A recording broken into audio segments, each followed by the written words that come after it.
À table.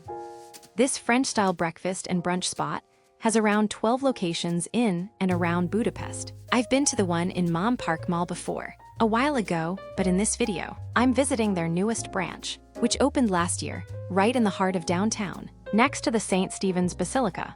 Now, to be honest, I've never been a huge fan of their interior design.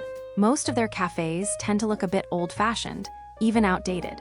They're not really my aesthetic. The Mom Park Mall location is also quite small, and the atmosphere doesn't really come through there. This new spot by the Basilica, though, it's a different story. Much more modern, cleaner, more minimalistic. And the Basilica itself is practically just a few steps away from the terrace. That's why I decided to visit this location instead. As for how authentically French this place really is, I can't say. I haven't been to many bakeries in France, so I can't judge its authenticity. But looking at the menu, I'd say the options are pretty similar to other brunch places in Budapest, with one key difference. Here at the Basilica location, they also offer proper dinner-style main dishes. You can even order escargot if you'd like. So yes, the French influence definitely feels more present on the menu here. What I can speak about with confidence is the experience at this particular location. From the outside, it's quite charming. The entrance is beautifully decorated with floral arrangements wrapped around the doors. Very eye-catching and romantic. Inside, it's a small, tasteful space, not huge but pleasant. There's a little terrace as well, which feels cozy and inviting on a sunny day. So visually, the place looks very appealing. We visited on a weekday afternoon. What immediately stood out to me compared to nearby spots was the complete lack of guests inside. No one was sitting indoors, which honestly lowered my expectations a bit. Because let's be honest, an empty restaurant is usually a red flag. But I figured, why not give it a try? Sometimes, no expectations lead to pleasant surprises. So we sat outside on the terrace. It was a beautiful afternoon in May. I had already decided I wanted to try the avocado toast, and I did. The dish was beautifully presented, as I expected. This is the kind of place where presentation is usually a given. Taste-wise, it was actually good. The flavors worked well though. As usual for me, the portion was way too big. Half would have been more than enough. The scrambled eggs were a bit too salty for my taste, but I know most people like it that way. All in all, it was a tasty dish. As always, I fell into my usual trap of ordering a cappuccino with cow's milk, just to see how the latte art turns out on camera. And honestly, this might have been the most beautiful cappuccino foam I've had so far. Even by the time I finished drinking, the thick, creamy milk foam and latte art were still perfectly intact, even at the bottom of the mug. Truly impressive barista work. Of course, I didn't like the taste because of the cow's milk, but that's on me, and I ordered it that way for the sake of the video. Now, one thing I absolutely have to highlight as a big positive.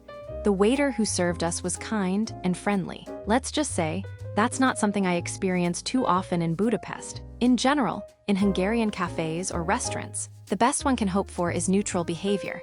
Not rude, not warm, just average. So when someone is actually genuinely nice and smiling, it really stands out. This young man clearly enjoyed being there, didn't seem grumpy or annoyed to be working, and was helpful the whole time. That's rare here, and I have to give credit where it's due. Huge thumbs up for that. Just as a side note, there's a noticeable tendency toward rudeness among many local Hungarian residents in Budapest, which I find really disappointing. At best, they look right through others, and more often than not, their behavior feels downright rude, impolite, and unfriendly. It's honestly quite disheartening for me. I don't really have an answer as to why. It's not that people are mean-spirited. It's more like there's a lack of emotional education when it comes to kindness and attentiveness. In my experience in the US, it really stands out if someone is rude or unkind, because the norm is to be warm, polite, and considerate. But here, I have to say, it often feels like the exact opposite. It's rare to meet someone who is genuinely kind, attentive, and good-natured. I'm sorry to say this, but it's the truth. And it's one of life's ironies that in the part of Florida where we live, it's so hard to find beautiful, artisan bakeries and high-quality brunch spots like this, especially ones that are independently owned. Meanwhile, here there are so many fantastic, unique, high-quality places, and still, the human factor can really take away from the experience. All right, moving on, let's get back on track. Now, despite the good experience, I couldn't help but wonder, why was it completely empty inside? I have a theory. When I lived in Budapest about 10 years ago, this area around the Basilica used to be a stylish, upscale part of town, home to trendy clubs, fancy restaurants, and gourmet spots. But it feels like something has shifted. These days, the area seems more dominated by large tourist groups with backpacks, rather than elegant, fine dining seekers with spending power. And honestly, only a small portion of locals can afford pricier brunch or breakfast spots regularly. It's more of an occasional treat, so it doesn't seem like they can rely on locals to fill these places. As for tourists, well, they would be the target audience for a fancy French cafe. But it seems like the wrong kind of tourist is passing through here. And I think the video proves it. While we were eating, a large Italian tourist group came by. They looked exhausted from the heat and just sat down on the stone ledge next to the cafe, not at a table, just to rest and figure out where to go next. They didn't even consider sitting down or ordering anything. You could tell they weren't the type of tourists who'd casually spend $30 on a light brunch and drink. So yes, this felt very telling. I really think this whole area is behind the times in terms of what kind of hospitality, venues, it actually needs.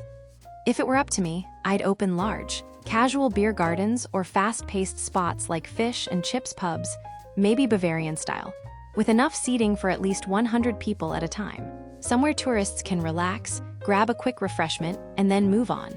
That's what I think would work better in this area nowadays. Maybe I'm wrong, but given how empty this French brunch cafe was, I have a feeling I might be right. Anyway, to sum it up, this was a good experience. I'd happily return and try more from the menu, especially the escargot. That's definitely on my list. I don't know if I'll have the chance before heading home, probably not, and honestly, I already regret it because I'd love to try more. It was a nice place. Not the best avocado toast I've ever had, definitely not. Since filming this video, I've tried better, so I wouldn't call it gourmet in my book, but I'd say it's a solid, reliable brunch spot. Nothing super unique, but definitely worth checking out. If you're looking for a no-fuss brunch in a calm setting, this one's definitely worth a visit. That's all for now. If you enjoyed this video and my experience, I'll see you in the next one. Until then, take care and have a lovely day. Bye.